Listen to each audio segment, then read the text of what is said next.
It's migrating to Australia. It's that time. It's rolled around again. We're going to talk visa technicalities. I'm Grant Williams. In case you were tuning in to listen about knowing what you sign up to, knowing what you're agreeing to, I've really misled you. We're going to do that on Tuesday, 7:30 p.m. Australian Eastern Standard Time, YouTube, Facebook, and join us then. And David and I will discuss the importance of following directions. I'm Grant Williams. Hello, David Bongiorno, Australia's favourite immigration lawyer. How are you, Grant? As I mentioned before, I'm a little bit tired. It's in a migration podcast, David. It's World Albatross Day today. and as we're recording this, dear listener, it's also Juneteenth. So it's a very significant day in the calendar. Just thought we'd do this week. Because we haven't done it for a long time. A recap on the 485 visa, because a lot of people, this is more for those who are in Australia, but those coming to Australia can learn something from it as well. A lot of people finish mid-year. Visas expire August 31. So I thought we'd do one on the 485 visa, which is the visa that students apply for and use once they finish their student. And it's one of the few visas that I remember when we just say the number, the 485, the graduate visa. I think it's actually called the temporary graduate visa. It's the temporary graduate visa. It depends on which stream you apply for. It can be 18 months long or 2 years long, 24 months long. The graduate work stream, the post-study work stream. And most people who are doing their bachelor's degree or their master's degree and have completed at least 2 years of study should be applying for the post-study work stream. Now, David, is there any updates that have happened with the 485 as a result of our global pandemic, which we are still battling our way through?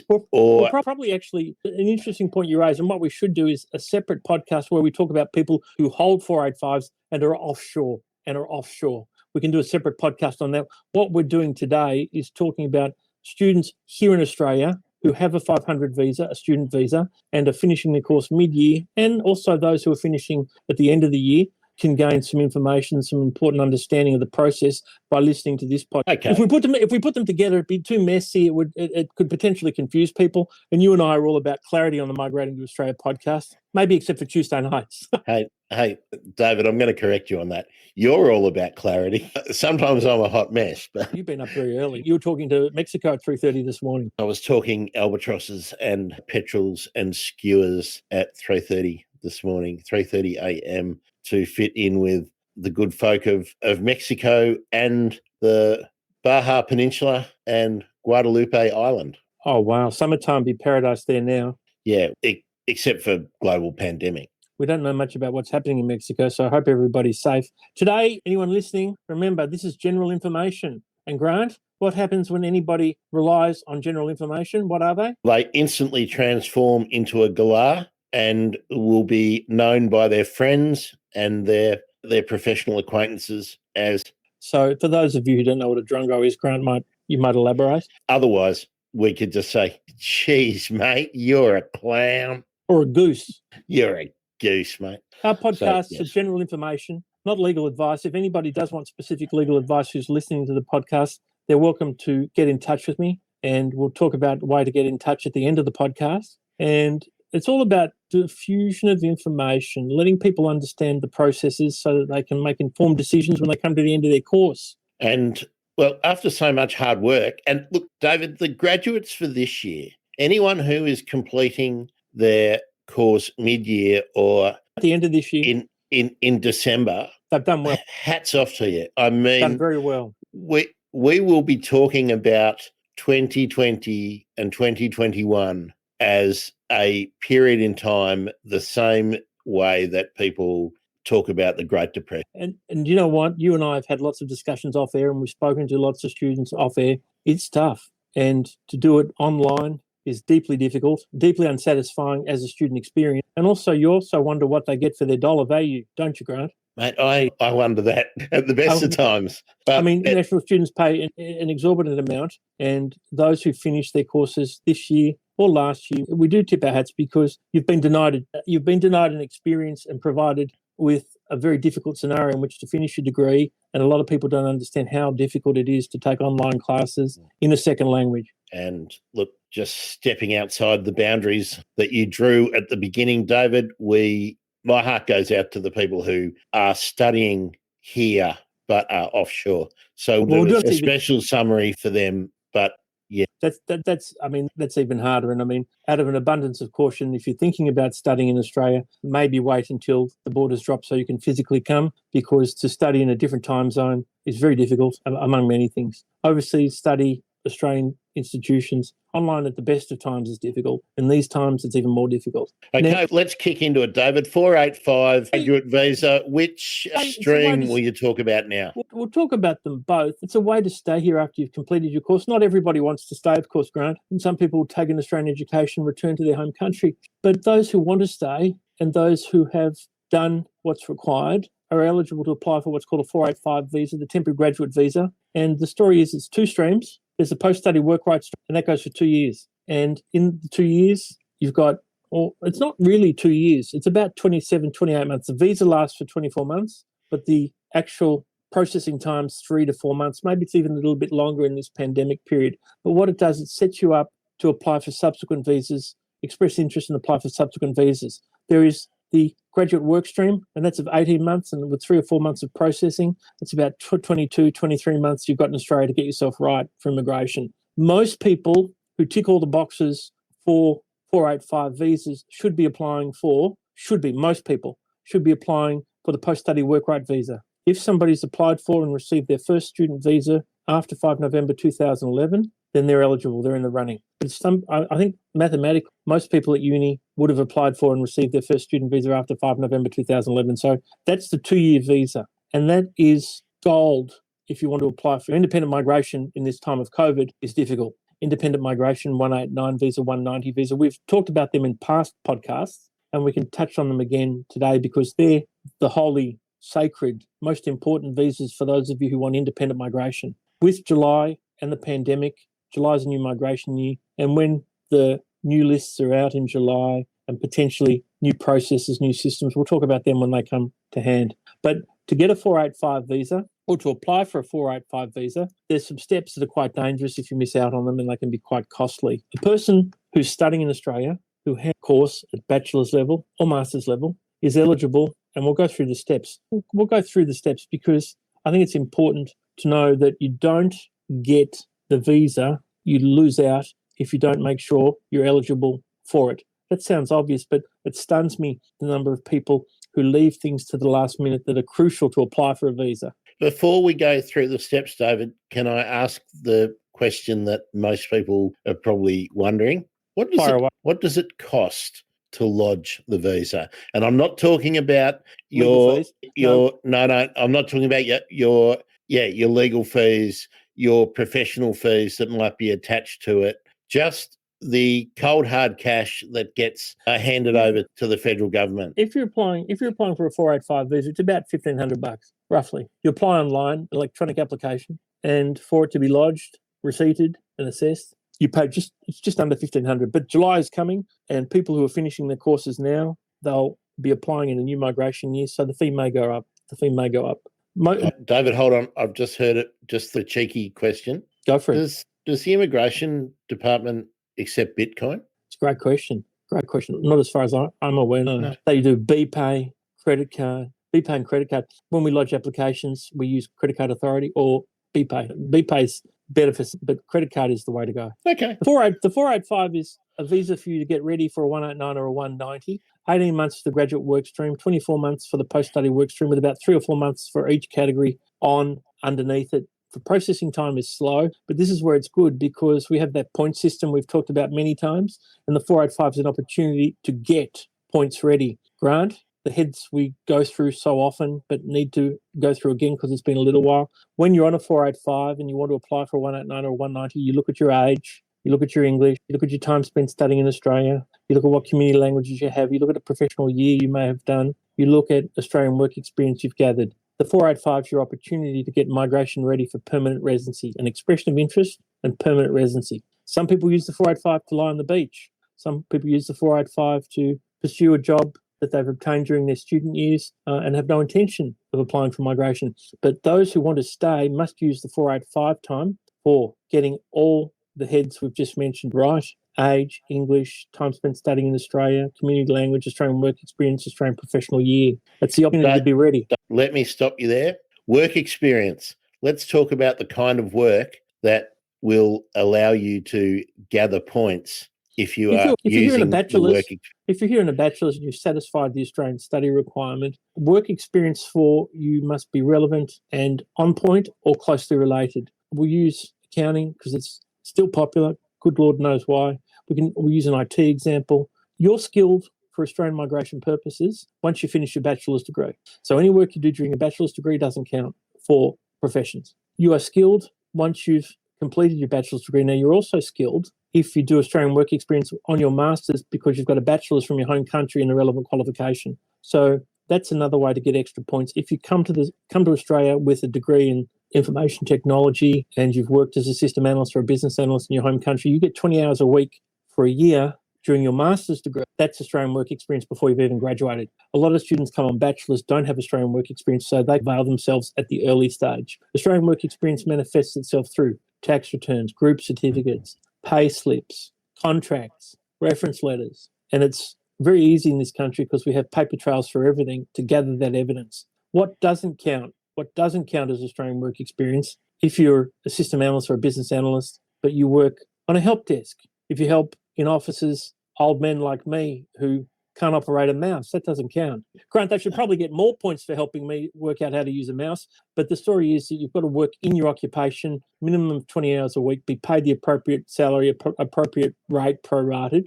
People who are accountants who take work as bookkeepers, accounts payable, accounts receivable, do not pass. People who are Sorry, David. I was thinking about IT, and this will really annoy some of those people who have left us a review because that stupid guy making a joke again. I did IT, David, and I'm an influencer. How do I get my work? How do I credit my work experience as an Instagram influencer with my IT degree? Counts for zero. People have got to understand post-bachelor's, Australian work experience post-bachelor's has to be in your occupation or closely related. So system analyst, business analyst, accounting, tax accountant, business accountant, general accountant, all closely related. So the point being that as a receivables clerk or a bookkeeper, money in your pocket, but it does not help you in any shape or form for 5 points Australian work. I mean, there's still too many accountants in the system, Grant, and it's my active mission for anyone who asks what I should study is I'll tell them this. I can't tell you what to study, but I'll happily tell you what not to study. And we must be advocates forever on the Migrating to Australia podcast for advising anyone listening not to study accounting, not to study childcare. Not to study childcare unless they're doing a degree course. Segues into a degree. Yeah. Childcare on its own is not sufficient for migration. A diploma in childcare is insufficient. The story of accounting, don't do law, and unless you're very good, think twice about IT because it's incredibly competitive. July or post-pandemic, accounting, IT may liberate, scores may drop, but I doubt it. It's not worth the risk. What happens with postgraduate work? If you've got a bachelor's in your relevant occupation and you're employed as an accountant, as a system analyst, as a business analyst, as a social worker, 20 hours per week does count. Okay. Go on. You just mentioned scores may drop. Entice people back, come back to Australia. They may not. We haven't stepped through how all the points work, but last time we did something on the graduate visa, 485, I think you were getting a number of people with success at about 100 points. What's happening at the moment because of COVID? Good question. Because of COVID, well, what happened in October of last year? It reverted to quarterly invites for the 189. The 190 in Victoria was monthly, and it did the first 5 months. They did invitations for the first 5 months. There's nothing this round because the new migration year begins in July, 1 month's time. People have been invited for 189s based on their occupation and being present geographically in Australia. So we've had a number of people invited who've been in the medical field, and their scores have all been different. Over 65, up to 85, 90, but because they're doctors, they've been invited. So people who are being invited fight COVID at an economic level or at a physical health level. So people who are in allied health, we've been getting invitations for state sponsorship. Until COVID is done and dusted or learnt to be lived with, people who are in the medical health, allied health will be getting preference, I suspect strongly, in the new migration year and for the rest of the year to come. But that doesn't mean if you're starting a degree or you're into your second year of a degree in engineering or the dreaded accounting, social, it doesn't mean you won't have opportunities at the end, because we don't have crystal ball. The federal government's not governed by, the immigration department's not governed by precedent. This is all about this session to empower people, give them knowledge so they understand what they're going to be doing in July, August, applying for a 485, or at the end of the year applying for a 485. Now, if July, the new migration year, brings changes, we'll talk about those in subsequent podcasts. But the 485 is a good visa to apply for Australian work experience, a good visa to apply for to get yourself ready if you wish to migrate or stay here before going home to join a family business. I mean, if you've got family business and it's a factory employing 2,000 people, Grant, I'll go back. If you've got opportunity in your home country, you must think twice about whether opportunity in your home country outweighs the opportunity to start a new life here in Australia. Both are valid choices. With immigration, it's procedural in many ways, and it's the procedural aspects that upset the apple cart and see many people messing it up. Now, you and I are big fans of the following 3 life lessons. You do your own accounting, you live and die by your own accounting. The ATO chases, you purchase your own property, you mess it up, the bank, the vendor, it's a mess. Same with immigration. You can do your own accounts, you can do your own conveyance in certain circumstances, you can do your own migration. If you mess them up, they're catastrophic. A lot of people do a 485 and mess it up. One of the big ones is not applying for an Australian Federal Police check. Imagine ringing mum and dad and saying, Mum and Dad, I've just had my 485 rejected because I didn't hop online, go to the Australian Federal Police check website, take 10 minutes of my time to apply for a Federal Police check. Little things like that can... Now, the important thing about that, David, is that you have to apply for the state police check. Federal police check. But does that now cover the entire country? Entire country. And the thing is, it's very easy to miss something like this. No Australian Federal Police check. The department won't stop you. You lodge your application, you answer no, it'll be rejected. It's non-appellable. You can take it to review, but you won't win. Isn't it crazy that so many things that we have to apply for online have a sort of checklist and a helpful walkthrough menu, and if you miss something, you can't lodge, you can't apply, you can't pay, you can't buy. It's but cruel. not the government. It's cruel. It's cruel. Yeah. And another one is not making adequate arrangements for health insurance. Every student listening to this podcast in Australia, remember everybody, this is for those who are in Australia. Those who are in Australia, we'll do one for those who are outside Australia on 485s later. If you're here, you've got overseas student healthcare cover. If you apply for a 485, you must have special 485 health cover. Now, if you don't have that, your visa will be rejected. Let's tease that out, David, that if you, while you enrolled and a student, you have okay, how is that different to the special 485 insurance? It's your 500 visa. It's tied to your 500 visa, and it covers you for the duration of your 500 visa. That's all it covers you for, the duration of your 500 visa. When you apply off the end of your 500 visa for a 485, you must have in place 485 health insurance. It's a matter of ringing up Bupa or applying online. Ring Bupa. Hello, take 8 minutes. I did it for somebody the other day. My name is David. I've just finished my master's in architecture. I would like to have 485 health insurance cover. It's that simple. It's ringing Bupa. And we better check all boxes, David, that if you have health insurance by any other agency, any other provider, it's just a matter of contacting them, and correct, it's not actually rolling over your cover. Nope. They will continue you with your details into a new policy. Correct. It's a distinct policy, and correct, there will be a different pricing regime. So please pay attention to that as your course is finishing and you are about to enter into a new phase of life. So ends your health insurance, and you must dot that I or cross that T. Students finishing this time of the year have their visa expiring August 31. People who are finishing at Christmas time get the results late November, early December, have their visa expiring March 15 of 2022. So it's got to be done before then. Now, it's not hard to make a phone call to organise your health insurance. It's not hard to log online to the Australian Federal Police check, the Australian Federal Police, to get an Australian Federal Police check. To miss these things is catastrophic. And people assume that because immigration law is prescriptive, do A, B, C, D, E, get outcome, it's easy. You miss C1, D3, good night. And as we've just pointed out, the process of going through the application online will not let you know that you have made a mistake or missed something. You will only find that out after you have paid your money and been rejected. And they won't reject you if you finish in December. If you finish your course in December, they won't reject you before March. If they reject you before March, you apply for a new visa. But if what they typically do is reject you in April after your visa's expired. They're cruel. They're brutal. And the practical ramifications of that are, David, that you either immediately you lodge a review for work, so you can get Australian work experience. But what you've got to do, you're Section 48 barred, and what that means is you cannot apply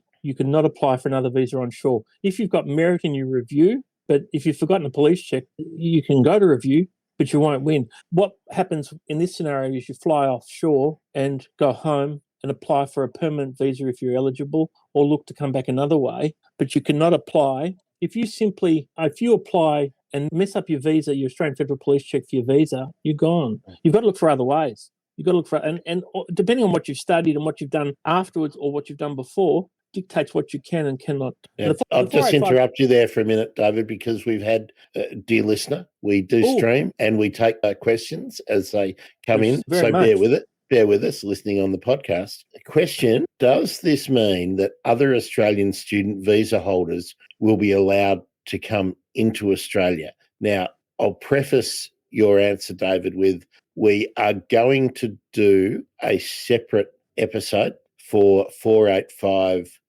temporary graduate holders who are currently offshore. So what we're doing today is talking about students who are completing their courses this year and already in Australia. Physically. As it stands, nobody is coming in on student visas at the moment, but some state governments are pushing for that to change. And the last episode that we released talked about that. And we assume that there's going to be a bias to some courses and perhaps to residential students. So we don't know. It's the short answer to the question is we don't know, but it's a really good question, and we have to do a separate episode. It's a great question, and we might get our wonderful friend of the Migrating to Australia podcast, Belle Lim, back on, because she was talking in mainstream media about it yesterday. South Australia is introducing a program. New South Wales is introducing a program, but there are exceptions for certain courses and certain people, but a person offshore on a 485 who's done a Bachelor of Commerce in accounting or a bachelor's or master's in IT or social, whatever they've studied, they won't be allowed back in until the borders drop. Now, English is something that everybody frets about. The IELTS test, the PTE test. You might have come from Singapore or Malaysia or Western Europe or United Kingdom. Maybe through international schooling, you have not had to do the test to get your student visa, but everybody has to do the test if they're not Canadian, US, New Zealand, Irish passport holders. If they're not passport holders from English-speaking jurisdictions, they've all got to sit the test for the 485. Now, the 485 and the IELTS test. The IELTS test, as we've had Ali talk about on the previous podcasts, Ali has said it's a test that can be learned. It's not a reflection, you and I know, Grant, it's not a reflection of how good you are at reading, writing, listening or speaking. If you can do an Australian degree at bachelor's or master's level, you clearly have a mastery of the language in all 4 disciplines. This is a test of how good you are at doing a test. See the difference, Grant? I do, David. I do. And it's just like doing any exam. You can learn how to do exams separately to learning the content of your course. Correct. And we always like the medical to be done in a timely fashion. That's another thing you've got to consider. The health authorities, the department, are worried about Hep B, Hep C, HIV, tuberculosis, diabetes. These are things that can get in the way of a successful visa grant. There you go. But basically, if you've got all your cards organised, it's a painless process. But if you are only half-baked, I seriously advise you consider coming to someone like me or somebody from your own background linguistically you might feel more comfortable talking with. Don't do your 485 on your own. Don't do it. Now, it sets you up for the 189, the 190, the expression of interest if you've got an occupation. Now, English is easy. If you prepare for the test. Get tuition. I have referred medical clients, legal clients, IT clients who are masters of the English language to tutors so they learn test technique. Serena Williams, Roger Federer, they have coaches. Just because you're brilliant doesn't mean you can't benefit from a coach. A coach will show you where you're weak. You don't know where you're weak. The point I make when we talk about, the benefit of a coach or a lawyer, a professional on your side, is that to live here for another 2 years, is a very costly exercise. Yes. Don't skimp on the imagined cost of a 30-minute session with someone who knows what they're talking about. As much as I think, David, that we deliver a podcast that is of extreme value, the podcast does not possibly substitute for sitting across the table from somebody who can then look over your documents and your application and give you some advice, not some general information as we are doing now.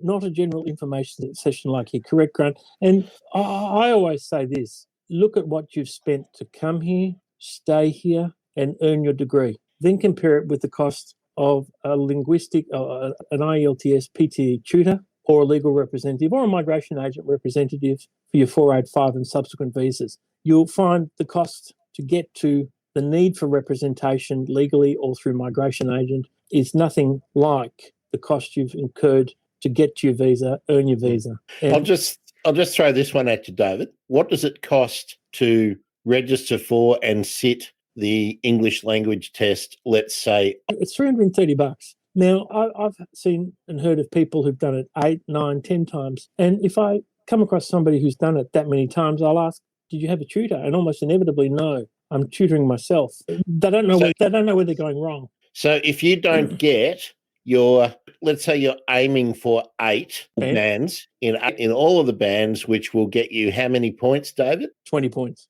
20 points. And if you fail twice and front up a third time, that's cost you basically $1,000. And you're going to try and say, I didn't want to spend $120 with a tutor. That's right. Dumb. Absolutely, 100%. Because what the 485 is, it's a period, like we've said, you lie on the beach, work in a business unrelated to your occupation, or prepare yourself for migration. And most people want to prepare themselves for migration if they've got an occupation, if they're eligible. And the heads under which you're assessed are your age is important. The older you are, the older you are to a certain extent, the better it is.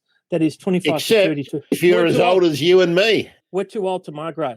We're way too old. We're out. We're dead. 18 to 20, the statutory minimum you've got to get to express interest. Expressing interest is, I'm David Bonjour, I'm Grant Williams, I have X points, Y points, I want to apply for migration. Age knocks us out, so we can't. But the categories are age, and 18 to 24 gets you 25 points, 25 to 32 gets you 30 points, 33 to 39 gets you 25 points. When you hit 40, you're in the home straight. And you're not in the home straight, you're on death row. Because from 40 to 44, you get 15 points. When you get to 40, you can get a partner visa or you can get a tourist visa. Now, there's nothing wrong with a partner visa. It's a legitimate tool. It's a legitimate... But you are not applying for a graduate visa. That's the point I'm getting. Or you can you get it, but you'll never get a 189 visa because you're too old and your points will be too low. Yeah. This is important. 25 to 32, because you'll be more readily employable than 18 to 24. You've got life experience. You know how to do interviews. You know how to make a good impression. 25 to 32, you're more employable than 18 to 24.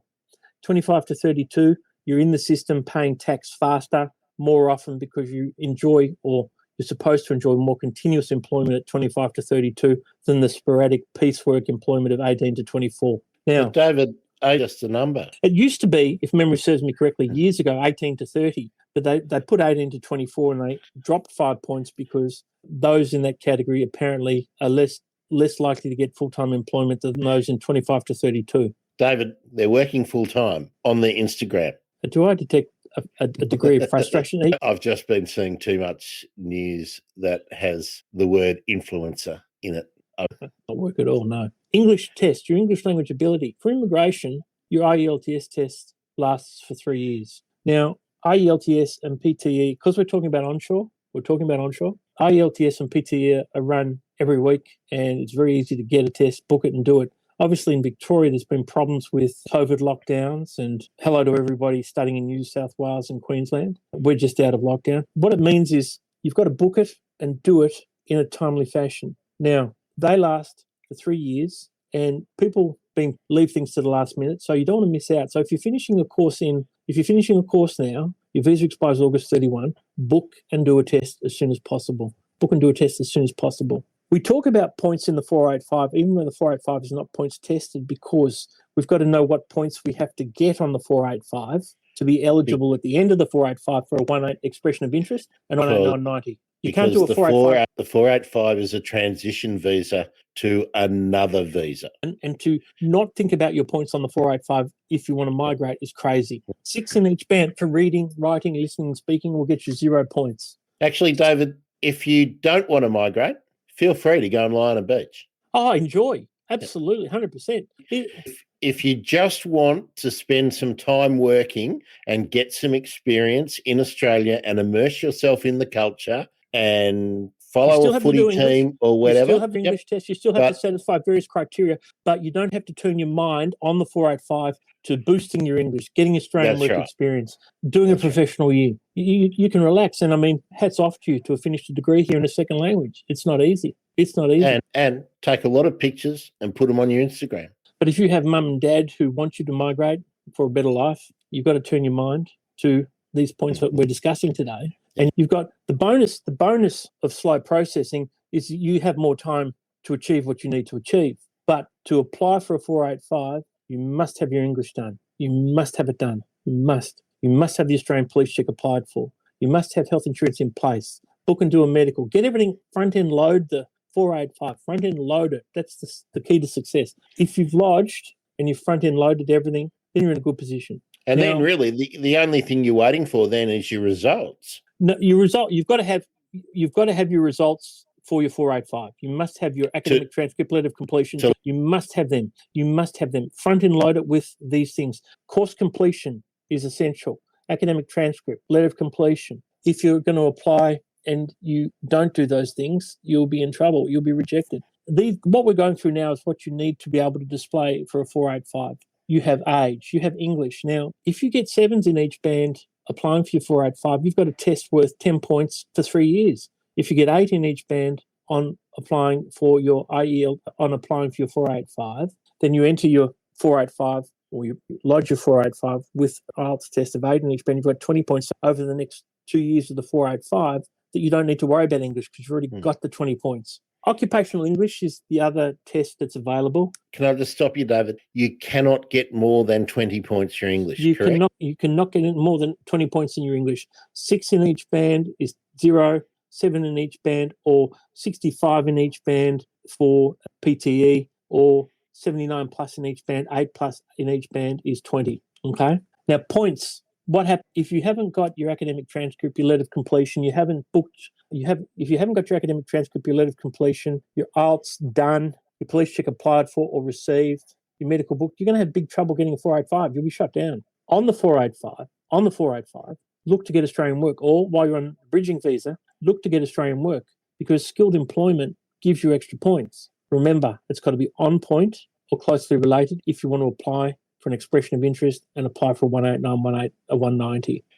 How does someone find out, David, in a field like IT or hospitality? Well, hospitality is a chef, and it's very hard. It's very hard. Anybody contemplating chefing as a migration pathway, starting as a chef here is crazy. People who are chefs already who want to migrate, we can talk about that in the new migration year because we look pretty silly if the 189 list, the medium long-term strategic skill list for the new migration year did not include chef. But if it does include chef, it's a good way to go, but it's very hard still. But anybody wanting to study a trade here, it's a lot harder than anybody thinks. I was just trying to get some idea, David, of who is a reliable arbiter to tell you if the work that you are contemplating doing or may have just begun will be sufficient. And I'm thinking maybe you are about to graduate from a degree in early childhood learning, right? What kind of work experience will be okay? You want to get a job. You want to get a job as a pre-primary teacher. You might working as an assistant in a childcare centre will not be okay, or is that something that might be borderline depending on what your responsibilities are? What you do, and this is part of the work that I do, if somebody comes in and they're finishing a course, I always say to them, when you get your job position description, when you get your job description, come and show me, and then I'll be able to tell you whether it will help or what needs to be developed as you progress so that it does become something of worth. You see what I did there? That's a great question. It's a great question because let's take engineers. In this country, engineers wear suits, casuals, and overalls. Engineer is a loosely bandied title. Somebody who's dressed in either of these three may or may not be an engineer. It's what you do. It's what you do. It's your position description. It's your job duties. You may have an odd title, a quixotic title. It's about your duties, what you do on your contract, because what you're doing when you apply for your Australian work experience to be validated by the Australian Computer Society, by IPA, CPA, by the Australian Institute of Teaching School, when you apply for your Australian work experience to be validated at skill assessment level or to be recognised in application for a 189 or 190, you've got to make sure that your duties match what the skill assessing authority will look at. So if you've applied as a social worker and you're claiming 12 months of Australian work experience as a social worker, the case officer assessing your work will look at the ANSCO, the Australian New Zealand Standard Classification of Occupations for social work, and they'll cross-reference your duties with those, and you don't plagiarise because then you get rejected. You make sure your duties are, the essence of the ANSCO is in your duties, but your duties are at a high level, a more advanced level. They'll look at what you do as an accountant on the Australian New Zealand Standard Classification of Occupations, but you have to operate at a higher level. The essence of them has to be there, but you don't copy, because if you copy, you'll get rejected. And if you copy, they'll know you've copied and it's all over. Basically, the Bible, the dictionary, the Torah, the Quran by which they assess is the Australian New Zealand Standard Classification of Occupations. And they'll say, all right, Grant is a system analyst. Grant is a software developer. Grant's a social worker. And they'll look at what the position description says. David, you've gone mute. What have you done? Dear listeners, I'm dialing into Grant on my mobile phone, and my father just rang me. And that's over StreamYard for some reason. There you go, well, the vagaries of technology. So what I was saying, with the Australian work experience, you will be verified against the Australian New Zealand Standard Classification of Occupation. And if your duties are not the essence of what's captured, then you'll struggle. That's why I always say, don't do IT support desk. Be a system analyst, be a business analyst, be a software developer, be a network programmer, be whatever you are and have the duties to back it up. Yes, generally you need to be making management decisions at a professional level. We might break down, we might do a podcast where we look at some job descriptions and cross-reference them against the ANSCO just to give people an idea. I think that's a good one. But what happens is... And perhaps we could get someone from the institutes or the associations to join us and workshop a couple of... I think IPA might be up for that. Yeah. I think ACS might be up for that. I think the the assessing body for Australian social workers might be up for that. And I think Engineering Australia will ignore us like they have every time. If anyone from Engineers Australia is listening, we still love you. Just why don't you love us? Points are gathered on the 485 for Australian work, and Australian work is easy to, as we've said, easy to display. You get 5 points for 1 year of Australian work experience. 3 to 5 years, you get 10 points. On a 485, you're only going to get 2 years of work experience, or if you're well organised. But most people, if they want to migrate, somehow find a way to get 1 year in the 2 years plus 3 months, 1 year in the 27 months to get the Australian work experience points. Now, education qualification degrees, bachelors, masters are worth 15 points. Doctorate's worth 20 points. Doctorate, unless you're a doctor who's doing a doctorate in medicine, doctors have a doctor of medicine, an undergrad, and maybe a bachelor of medical science. They get 15 points and they don't get 20 points. People who get doctorates, PhD students, a lot of doctors, at least 2 or 3 a year, make that mistake. I come across them. Now, it's an easy mistake to make. By listening to the podcast, you learn that if you're old school bachelor, what is Bachelor of Medicine, Bachelor of Surgery, or Doctor of Medicine, Bachelor of Medical Science, Doctor of Medicine, it's 15 points, not 20. You've got to have completed at least. Sorry? I was just tempted to make a joke about the online course that I've created, David, in Learn SEO in 2 days and Rapid Website Design,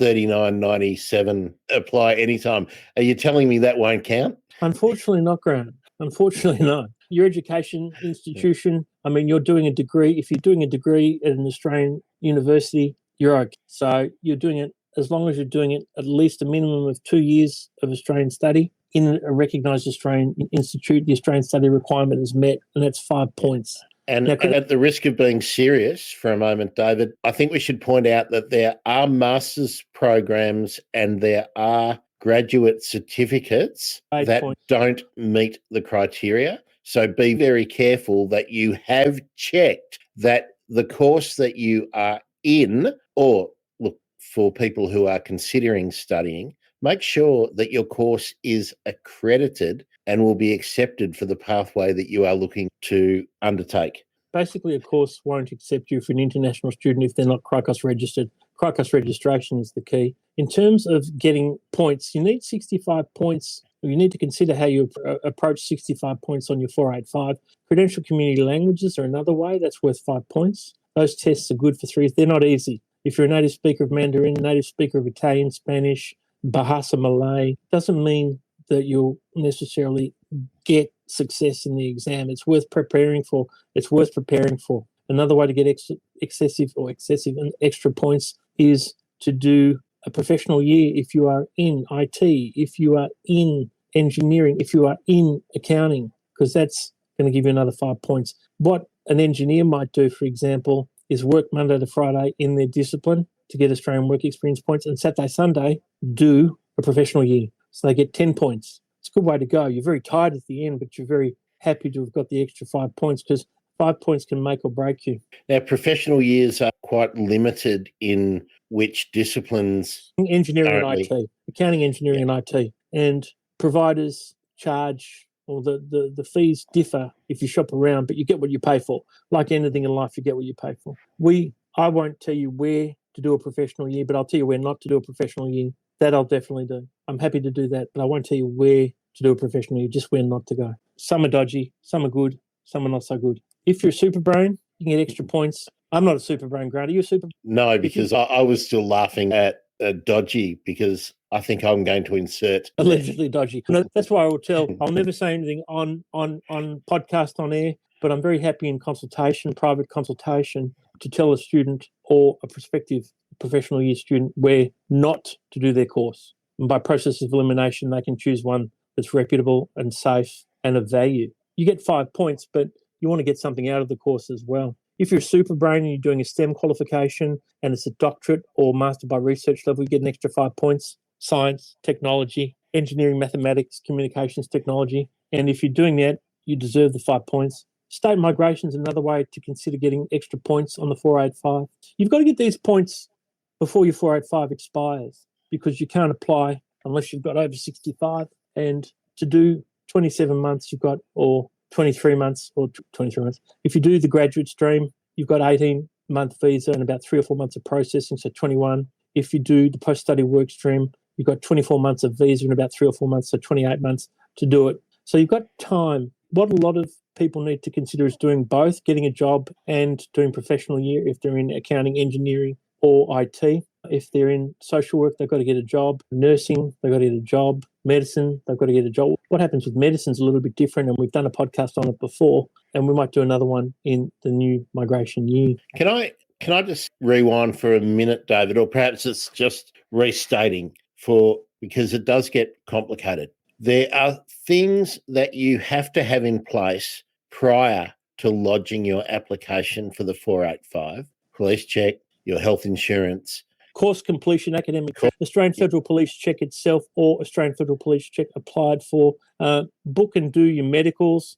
Get your health insurance in place for you. Absolutely. Yeah. And then there are the things that you have time to do, which is to get your English language test done and to achieve the result that you are aiming for. And what you need to do is have your strategy sorted. Correct. So you are not compelled to have it in line, but you need to have a strategy for securing the work you need. Where are you going to contact? Who is going to help you as a mentor? These are not things that are in the directions. They're not check off on the list, but you really must have determined a strategy that you are going to follow while you are the holder of a 485. 100%. While you're the holder of a 500 visa. 500 first, and then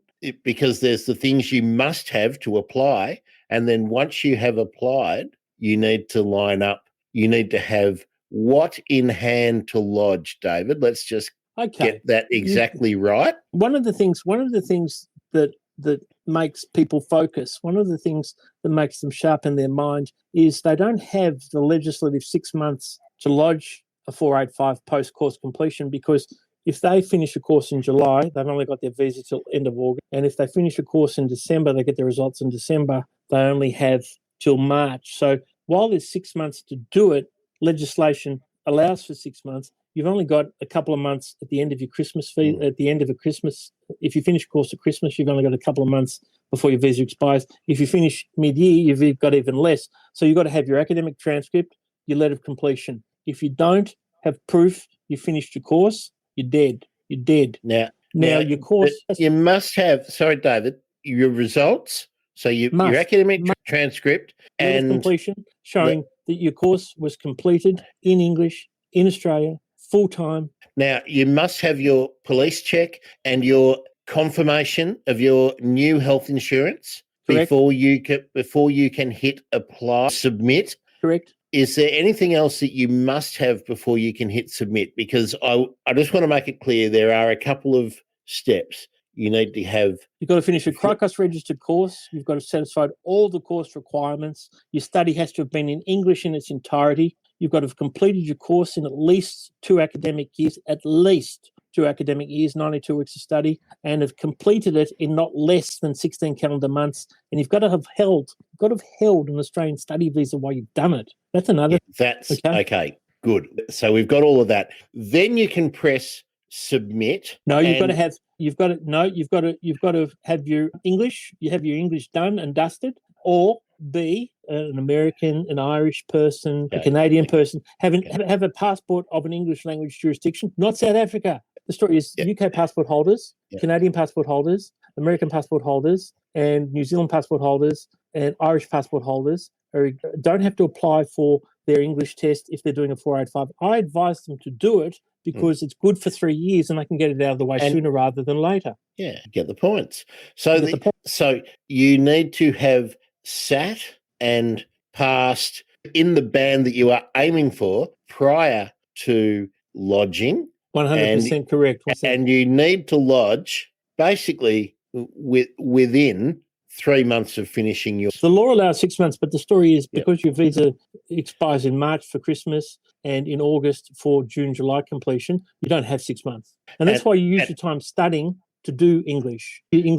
And once you have completed all of those things, you can press submit. And so the health insurance is important, but do you need to have a further medical, other than the one that you did for your student visa? You must do a 485 medical, front-end loader, book it and do it. Okay, so that must have taken place before you press submit, or you can do it. Does it only have to have been booked? Book it, but try and do it. Get it out of the way. Try and front-end load as much of it as you can. Booking, and because the processing is 3 to 4 months, we advise you book your medical as soon as you can at the end of your course. Get your English done in your second last semester. Don't do your English test in your last semester or in the period post completion of course.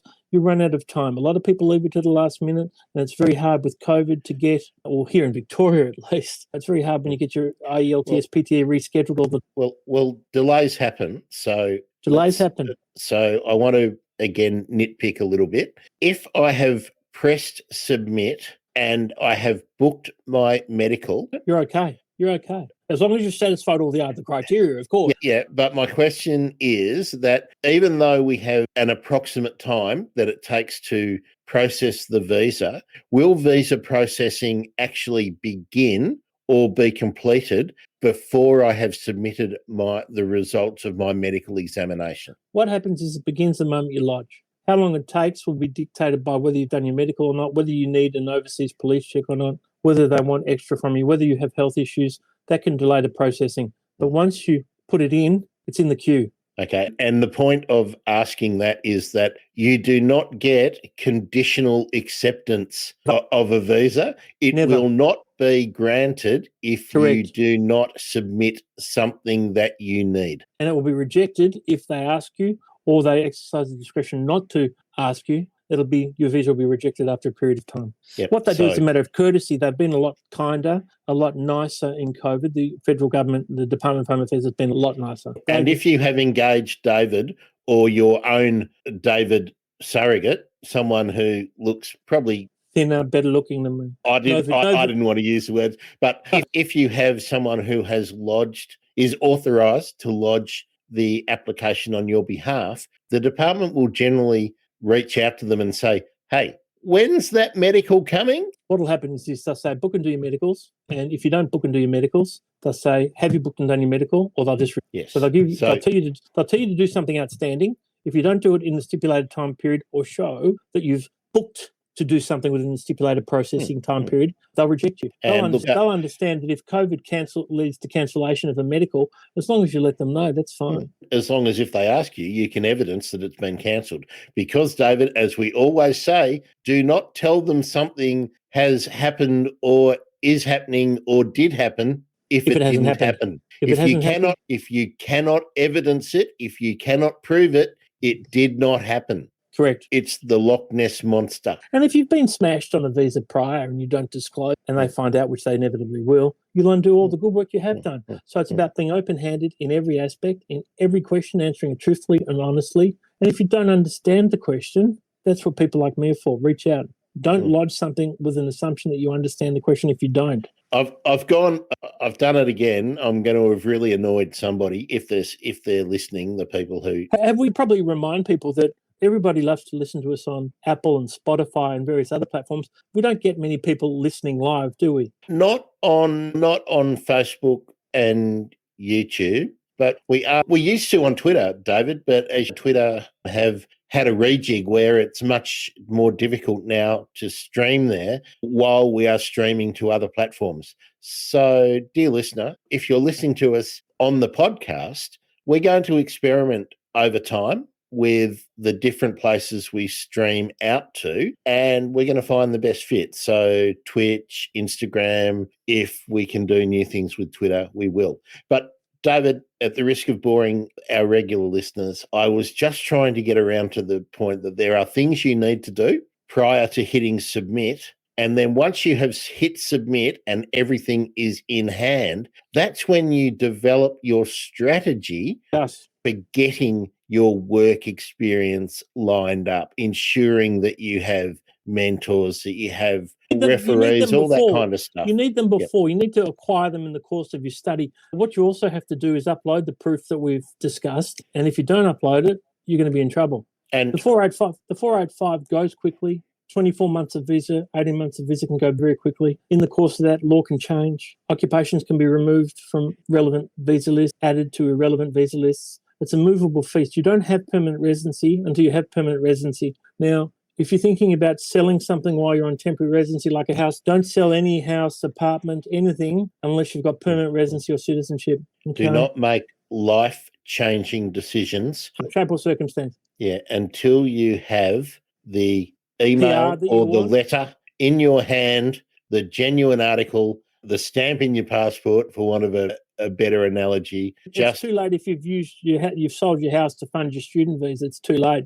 So people who are listening, who are thinking about studying, don't sell your house, your apartment to come and study here. There's no guarantee you'll get permanent residency. You may not even like life in Australia. Do not get rid of your prized assets in your home country. It's too dangerous. Don't give up influence. I think we've covered it, but basically this is an information system, general information session, where we look at what you've got to consider. It's about being organised. It's about not keeping your head in the sand while you study. It's about focus on your study first, focus on migration second. Because if you don't focus on your study and you fail, you won't get to migration anyway. And look, the only other thing I want to add, David, which is just a sort of a good on you, a shout out to the students who have probably been the most resilient students in 10 generations, I would reckon. The students who've stayed here and have studied here and have lived and worked here. We tip our hats to you because it's been incredibly tough for us, but even tougher for you. And we tip our hats. It's been hard to feed yourselves. It's been hard to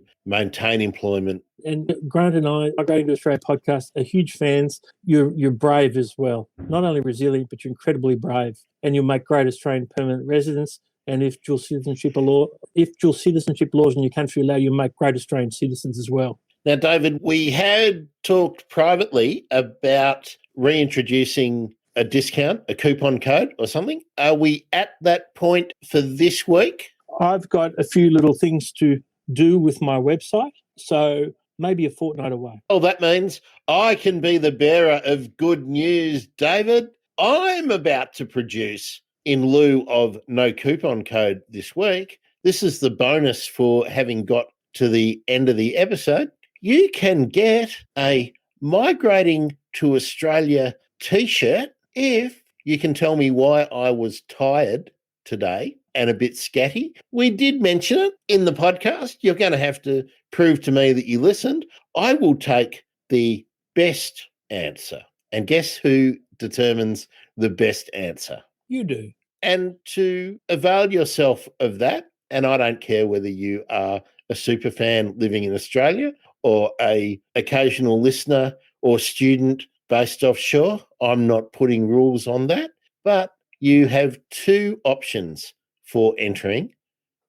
Grant at migratingtoaustraliapodcast.com, or you can hit me up on Twitter at WorkTheCloudOz. And what's that? Oh, David just showed me something that I know no one else will be able to read. But basically, he's telling me, hurry up, giving me the wind up at WorkTheCloudOz on Twitter, or Grant at migratingtoaustraliapodcast.com. If you would like to get a t-shirt, there's going to be one winner, but to be considered valid, apart from telling me why I might be tired and scatty today in the podcast, you're going to have to tell me your color preference and size, whether it's men or women's. David Bongiorno, how does somebody reach out to you for the benefit of your professional expertise? The fastest way via Twitter at David Bongiorno, direct message. Very fast way to do it.